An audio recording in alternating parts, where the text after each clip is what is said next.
नमस्कार मित्रों।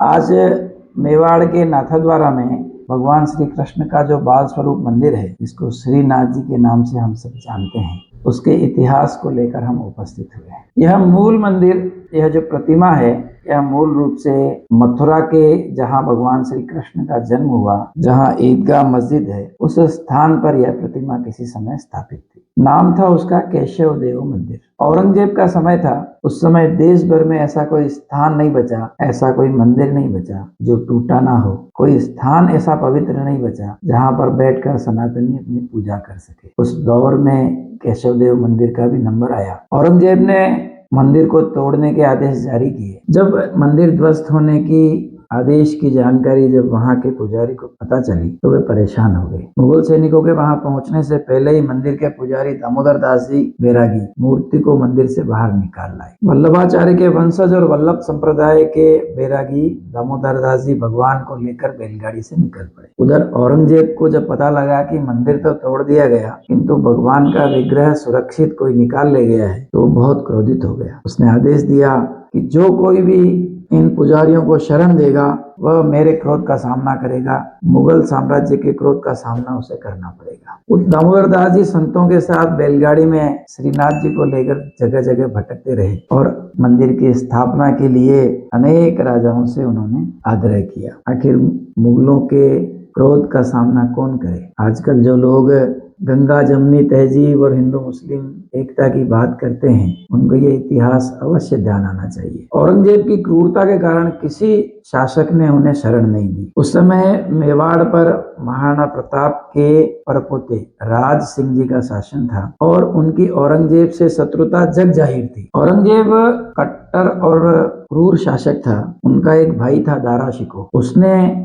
हिंदू धर्म ग्रंथों का अध्ययन किया और वह लिबरल मुस्लिम या ऐसा माना जाता था। और हिंदू धर्म ग्रंथों का जब उसने अध्ययन किया तो उनका अनेक ग्रंथों का उसने उर्दू में अनुवाद इसलिए किया कि कट्टर मुस्लिम इनको पढ़ें और समझें कि यह सनातन धर्म कितना उदार और कितना अग्रिम है। सत्ता के संघर्ष में औरंगजेब ने जब अपने भाइयों की हत्या के लिए प्रयास किए तो दारा शिकोह ने भागकर इन्हीं मेवाड़ के महाराणा राज सिंह जी के यहाँ शरण ली थी। औरंगजेब की इस कारण से राज सिंह जी से शत्रुता थी ही, दूसरी शत्रुता बन गई श्रीनाथ जी के विग्रह को शरण देना। बैरागी दामोदर दास जी ने जब महाराणा राज सिंह जी से श्रीनाथ जी के लिए मंदिर बनवाने और खुद के आश्रय की विनती की तो राज सिंह जी इसके लिए सहर्ष तैयार हो गए। उस समय राज सिंह जी ने जो ब्राह्मणों को कहा वह अत्यंत प्रेरणादायी वाक्य है। राज सिंह जी ने कहा कि जब तक मेरे 1 लाख राजपूतों के मस्तक नहीं कट जाते तब तक औरंगजेब या उसका कोई सैनिक श्रीनाथ जी की मूर्ति को स्पर्श भी नहीं कर पाएगा। महाराणा राज सिंह जी ने ब्राह्मणों को राज्य में न सिर्फ संरक्षण दिया बल्कि श्रीनाथ जी के लिए मंदिर बनाने हेतु स्वेच्छा से स्थान चुनने को भी कहा।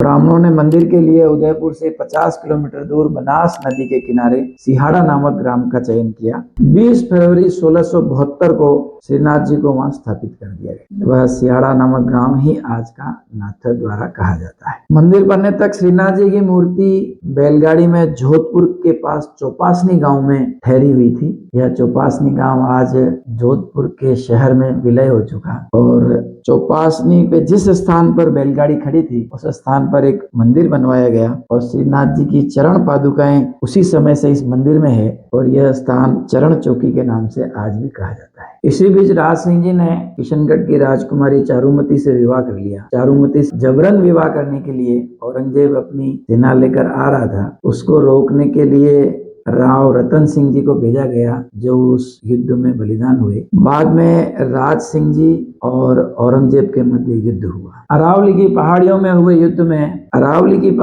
यह युद्ध हुआ। युद्ध के मैदान में औरंगजेब के साथ उदयपुरी नाम की उसकी पत्नी भी साथ थी। युद्ध के दौरान राजपुताना के सैनिकों ने उदयपुरी को गिरफ्तार कर लिया। पहाड़ियों में छापामार युद्ध और अपने पत्नी की गिरफ्तारी से औरंगजेब को पीछे हटना पड़ा और वह लौट गया। औरंगजेब की वापसी सुनिश्चित होने पर उदयपुरी को ससम्मान औरंगजेब के पास वापस भिजवा दिया गया। यह थी राजपूत राजाओं की स्त्री के प्रति सम्मान का एक उदाहरण है। इस प्रकार से मेवाड़ के राजपूत राजाओं के शौर्य के कारण, उनके मुगलों से खौफ न खाने के कारण अपने मेवाड़ में श्रीनाथ जी का पदार्पण हुआ और राज सिंह जी के जीते जी कोई भी मुगल सैनिक उसको छू नहीं पाया, उसके पश्चात भी कोई छू नहीं पाया और मेवाड़ को श्रीनाथ जी जैसा एक अमूल्य उपहार अपनी शूरता, अपनी वीरता के कारण से प्राप्त हुआ। मैं पुष्कर नारायणिया, वात्सल्य संस्थान चित्तौड़गढ़ से सबको राम राम, जय श्री कृष्ण।